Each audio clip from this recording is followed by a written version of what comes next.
Rise and Shine Rwanda, it's Wednesday the 29th of November.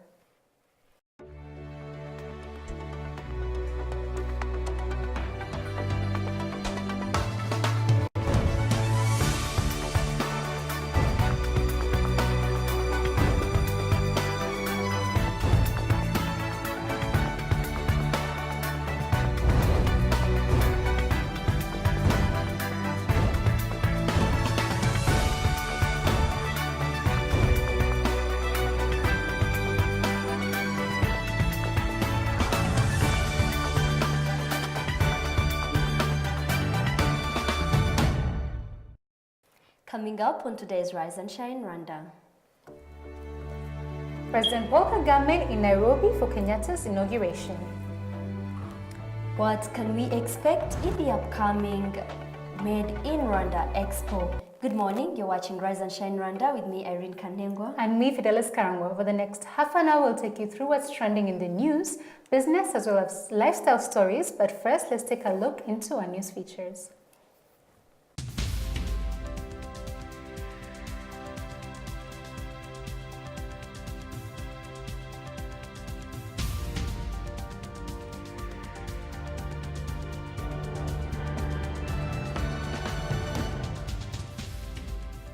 Turkey's Deputy Minister of Economy, Faith Metin, has arrived in Rwanda with a large delegation of 44 composed of 25 business leaders, members of parliament and other government officials, among others.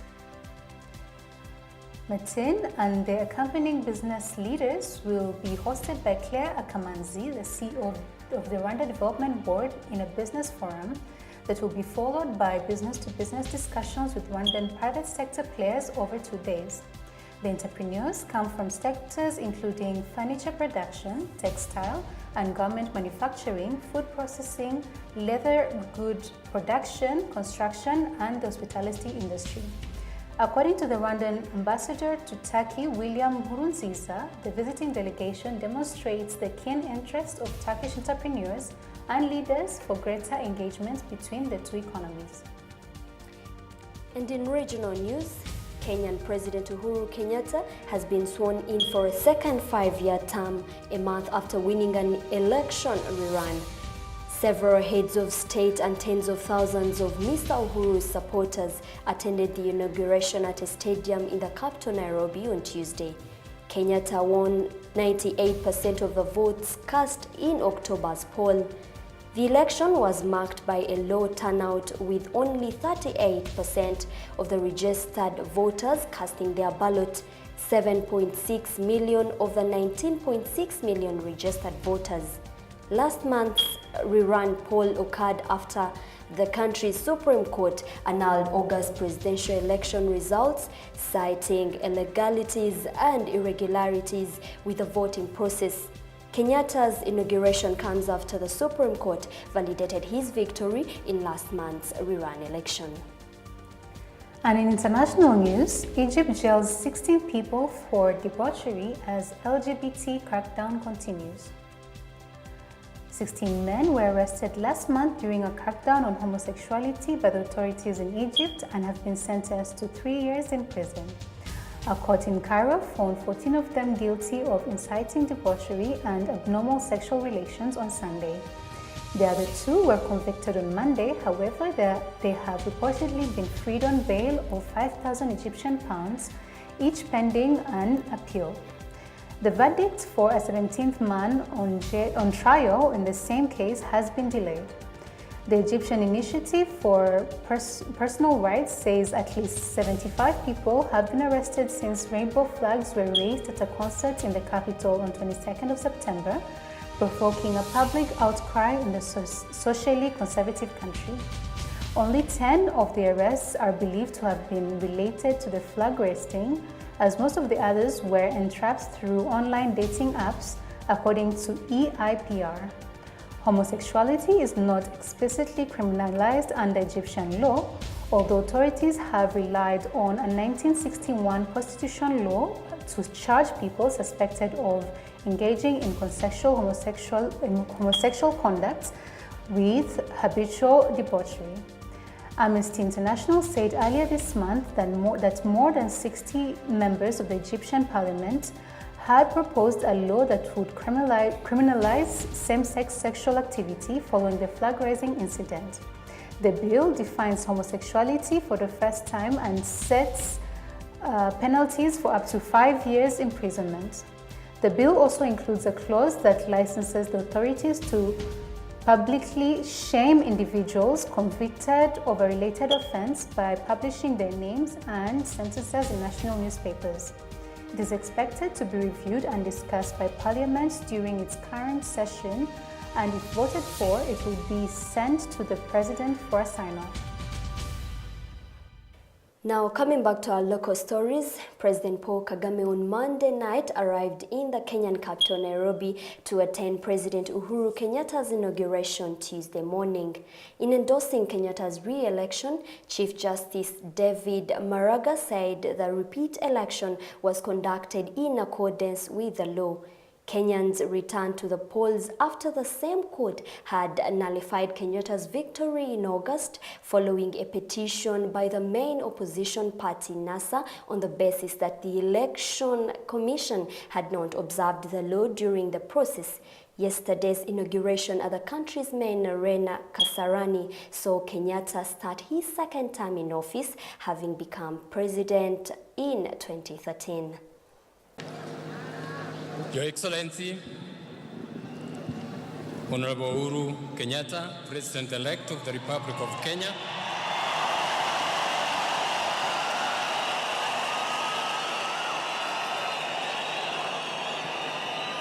Your Excellency, Mama Margaret Kenyatta,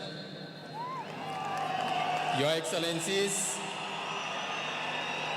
heads of state and government here present, Your Excellency, the Deputy President-elect, Honorable William Ruto,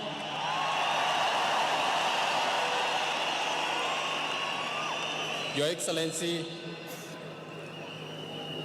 Rachel Ruto,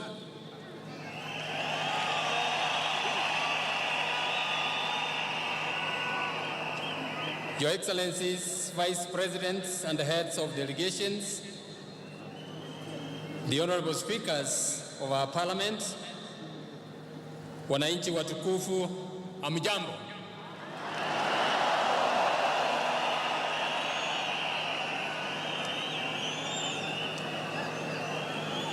Whereas Uhuru Kenyatta was on the 30th of October 2017 declared as the duly elected President of the Republic of Kenya,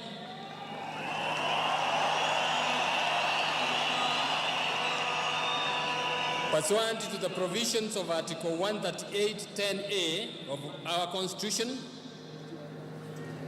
in the presidential election held on the 26th of October 2017, and whereas the chairman of the Independent Electoral and Boundaries Commission delivered a notification of the result to the Chief Justice on the 1st of November 2017, pursuant to the provisions of Article 138(10)(b) of the Constitution of Kenya, therefore I, David Kenani Maraga,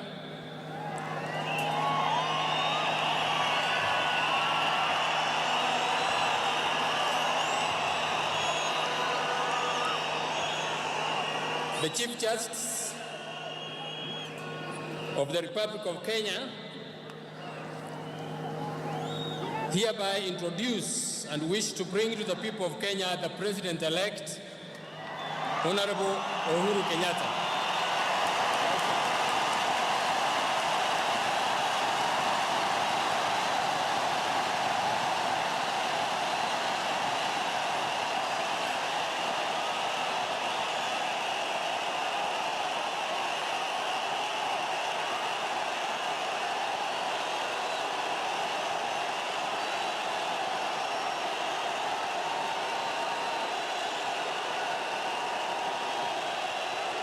Asante wananchi, tutulie.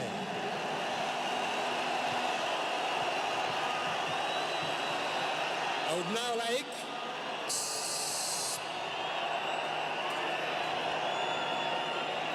I would now like to request the Chief Registrar of the Judiciary to proceed to administer the oaths of office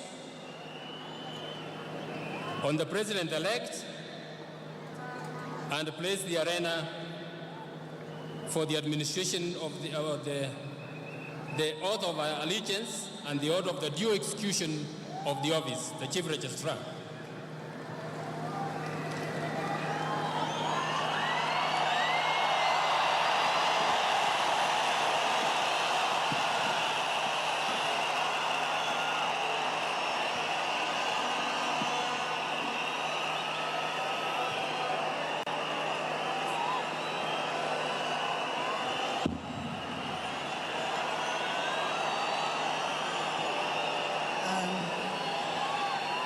So, Mr. President, we'll begin with the first oath, which is the oath of allegiance. I'll ask you to lift the Bible with your right hand and place your left hand on the Constitution.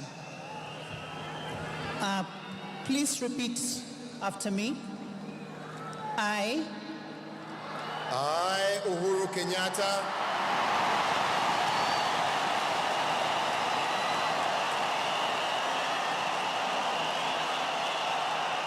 in full realization of the high calling I assume as President of the Republic of Kenya, I assume as President of the Republic of Kenya,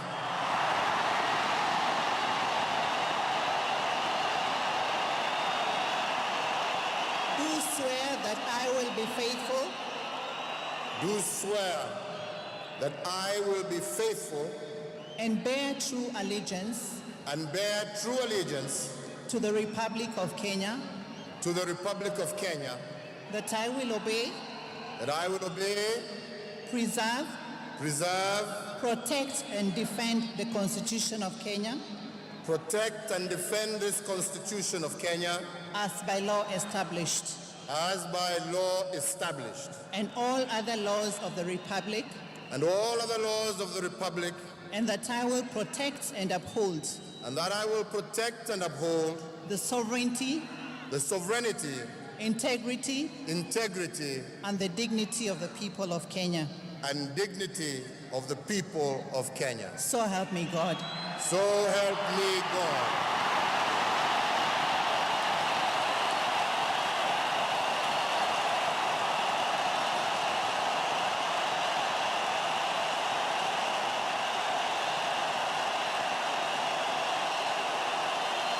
Ladies and gentlemen,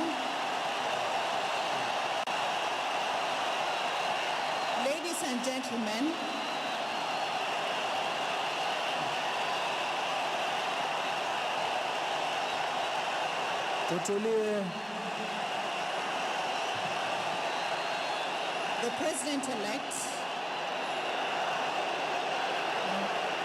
I shall now administer the oath of due execution of the functions of office of the President. All right, now, Irene, we all followed closely yesterday's inauguration of President Kenyatta. Of course, everybody was very excited. I know on social media people kept on talking about it because there's so many things that he's going to bring with him into this new term that people are really excited about. To kick it off is the no visa for Africans holding African passports, of course, on arrival, like the same way we are done here in Rwanda. That is something that everyone is talking about. What is your take on this? Yeah, I think this is a very good thing and a very good step, especially for Kenyans, because it has been a very long time of circus, of re-elections and stuff. Yes. And we congratulate our fellow Kenyans, our brothers, for coming to this point of having a president now in office, which is really a very good step and a good step for the whole region and Africa at large. Yeah, the idea of the visas and stuff, it is another big step for Africa. Yeah. It is one way of developing and opening our again, doors to more opportunities, to more really, opportunities yeah. and making things clear for even the security side. Yeah, so I think I noticed the other thing is it was not just about the visas. He also mentioned that people will be allowed to come and work in Kenya freely without needing work permits. People will be allowed to own property in Kenya freely, which was not the case at the moment. Yeah. And the other thing that everyone surprisingly keeps on focusing on is the whole marriage thing. So he also mentioned that you can now come and marry a Kenyan. Yeah. No problem. What do you think of that? That is good because again, this is Africa, and before you walk to another door, you'll never know what happens. So Exactly. it is really nice to mix up and know what happens in another culture, and because it is also one way to build ourselves. Yeah. Of course, the Kenyans are known to be very competitive. So I feel like for us Rwandans, it's really a good opportunity for even business people to just go to Kenya and learn how business is done there, how they can improve themselves as well, how they can market, present, brand their products better, so that they can reach a wider range. Also, again, I feel like it's a good opportunity again for Rwandan business people to reach a larger crowd with their products, because of all these other laws that had been in place previously, I feel like we had been forced to not push ourselves further when it comes to trying to sell our products in other countries. Yeah. But now we have no more excuses, really, if you come to think of it. Yeah. Now, going back to the celebrations, we had the Rwandan troupe representing. We're very proud about that. And they were dancing. And the other highlight was that they actually sang the Nanambara Nerugo song at the inauguration, which people were really talking about. So the question was, we felt like it was made really random. What do you think of it? I feel like it was like the Rwandan people got there and took over the celebration.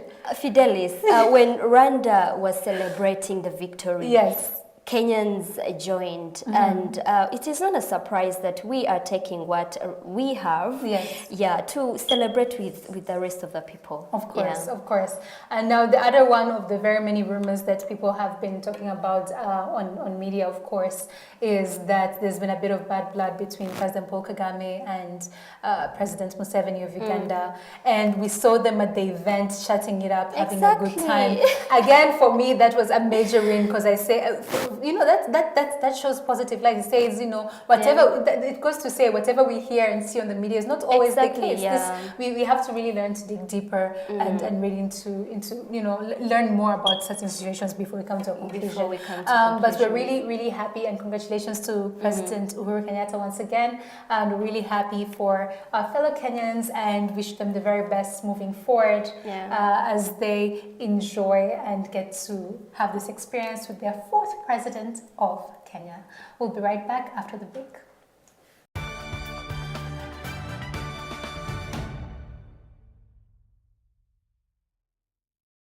Welcome back to Rise and Shine Rwanda. Now, the Med in Rwanda Expo is organized by the Private Sector Federation in collaboration with the government of Rwanda, is expected to kick off today, the 29th of November. The event aims to promote locally made products so as to uplift local industries while giving a platform for exhibiting firms and their members to improve on the quality of branding and marketing. So what should we expect in this year's Made in Rwanda Expo? We find out.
And joining us now in studio is Eric Cabrera, the Head of Communications and Marketing at PSF Rwanda.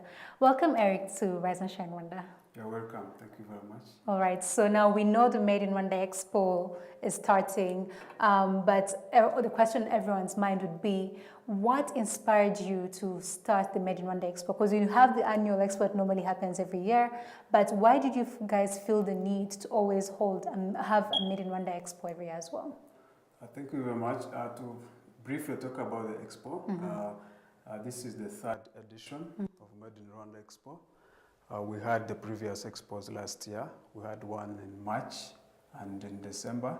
So this is the third edition. It is kicking off officially tomorrow, 29th, and it will end on 5th December. We are planning to have 440 exhibitors that will be participating in this expo, and it will be opening from 8 a.m. in the morning and then it closes at 10 p.m. in the evening. Now, to come back to your question about why we decided to come up with this expo, like you said, we normally have the annual international expo. Yes. But you know there is an initiative of promoting what is locally made. Yes. Some of the biggest problems you have, like most of Rwanda and these other small countries upcoming that have the growing economies, is the issue of trade deficit. Yeah. You find that a country like Rwanda is importing more than what we export. And with that kind of business, there's no way how you can grow the economy. So it is an issue that was initiated by the government to promote our local industries, yes, to see how we can grow our capacity in terms of different sectors like manufacturing, energy, and others. So what we are looking at is the way how we can grow our production capacity to be able to satisfy our market, and we export instead of importing. Yes. All right. So now we already know that. So with the Made in Rwanda Expo already happening, you said you've had it for, this is going to be the third time now. What keeps you going? What encourages you to continue having it? What are some of the benefits that both the exhibitors and the participants have enjoyed since you started holding it? Thank you very much. What we are looking at when we started this expo. Basically, when we talk about Made in Rwanda, what comes to someone's mind is about these small products from the textile industries, like that cloth. There's what we call uduseche. So what we are trying to do is to move away from that perception. That's why in this expo, we are going to have products that are not really these small, yes, that are from different sectors. Like, for example, the issue of, we have a company that does construction materials, like Strotec. Strotec, they normally build houses from hussicks of different seeds. So this is an innovation that is really having a good impact, a positive impact on our economy. Yeah. We are planning to have as well products like Simerwa. You know, when we talk about construction materials, that's where actually the government loses a lot of money in terms of importing. So there is a study that was made recently, and we realized that if Rwanda could actually embark on consuming what is locally made, we would end up saving around $450 million per year. Okay. In the construction sector only, it is around more than 200 million US dollars per year.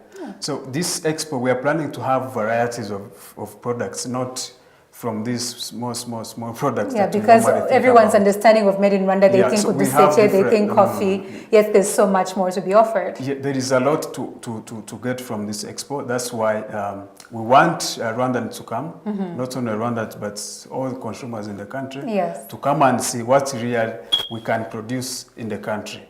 That's why what we have done as PSF, the entrance is going to be free. We don't want people to say that you guys are promoting this, yet you are putting some restrictions. Someone doesn't have money to pay. Yes. But so that's why we are saying that it is going to be free of charge for the entrance. and we should expect a lot. Speaking of the entrance, because I know when you have the other expo, as much as there's an entrance fee, you still get a huge crowd of people attending. Would you say even at the Made in Rwanda Expo, the numbers match? You get as many people? Yeah, the statistics we have actually from the previous expos, when we had the first Made in Rwanda Expo, we had like 110 visitors. Yeah. Because it is 1 week. Yes. So the next, the following event, we had around 40,000 visitors. So this time around, we are looking at to have around 80. Okay. 80,000 yes, people. 80,000 people that are going to be attending this event. Now, those are really good numbers. Now, my next question to you would be, when you say a product is made in Rwanda, what are the criteria, what are the guidelines that you follow to come to a conclusion something is locally made? Because, I mean, if 90% of the raw materials used to make it is imported, is it really still made in Rwanda? You know, so what do you qualify as a made in Rwanda product? Thank you very much. Yeah. Number one, there are some international trade guidelines that we have to follow. It's not only Rwanda, but even other countries. When you import raw materials, for example, I'll give you an example of most of these gadgets we use, the phones. Yes.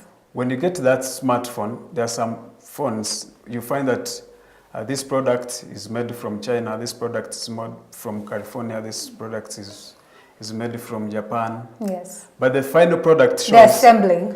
It is made in US. Yes. This is a US product. But the products, the ingredients are actually from different parts of the world. Yeah. So there are some guidelines and standards. When you talk about made in Rwanda, we look at around, I think it's around the 75% of the ingredients. Number two, we look at the people who are assembling it or people who are manufacturing it. Are they Rwandans? Where are they manufacturing it from? Is it from Rwandan soil? Yes. Yes. So this is what we look at. Okay. That's why, like the Made in Rwanda Expo, we don't allow foreign products. I'll give you an example of there's a company called Rwanda Motorcycles Limited. They assemble motorbikes of different types. So these guys, they get materials from German, from Japan, but you find that 30% of the ingredients or even the people assembling them are from here. Okay. So it automatically qualifies as a made in Rwanda product. All right. Yes. All right. Well, thank you for that clarification. Now, before we conclude, what would you say to our viewers? Why can they not miss this particular Made in Rwanda Expo? What should they look forward to? What I can tell to our viewers or your viewers is that if we are ready to work together as Rwandans to promote Made in Rwanda, they have to come and visit this expo. Because the problem we have is that most of the importers or people in business community, they normally import from different countries, Asia, China, and what. But sometimes they don't even do surveys to find out whether, if you're going to import something from China, if you have it on the local market. On the markets, yes. You understand? Yes. So what we want is for them to come and see the production potential that we have from different sectors. And then it's not actually just coming, but you have to come and buy. Yes, for sure, for yes, sure. And I mean, there's also like investment opportunities, of course, for people who are looking for businesses to invest in. This is a great platform for them to find out about different businesses that they can venture into, right? Exactly. If you're in business, you need marketing, you need to meet different people. Yes. So this is a good platform, and I'm also inviting you to come. We will definitely be there. All right, thank you, Eric, for being on the show. I really appreciate it. All right, you're watching Rise and Shine Rwanda. Stay with us. We'll be right back after the break.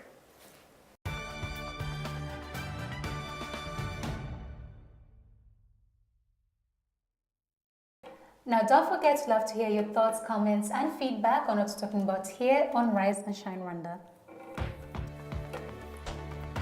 Tweet us at Rise and Shine RW. Like us on Facebook and send us your ideas for programs. Check out our Rise and Shine Rwanda YouTube page where you can catch all the shows and reposts that we do. Find us on Instagram, Rise and Shine Rwanda. We love to see your pictures. Or check out our Rise and Shine Rwanda website. Well, that's all that we have time for today. We love to hear your feedback and do let us know if you have an idea for the program. You've been watching Rise and Shine Rwanda with me, Irene Kanengwa. And me, Fidelis Karam. We'll be back here same time, same place next week, so do join us then. But for now, from the both of us and the rest of the Rise and Shine Rwanda team, have a very good day. Goodbye.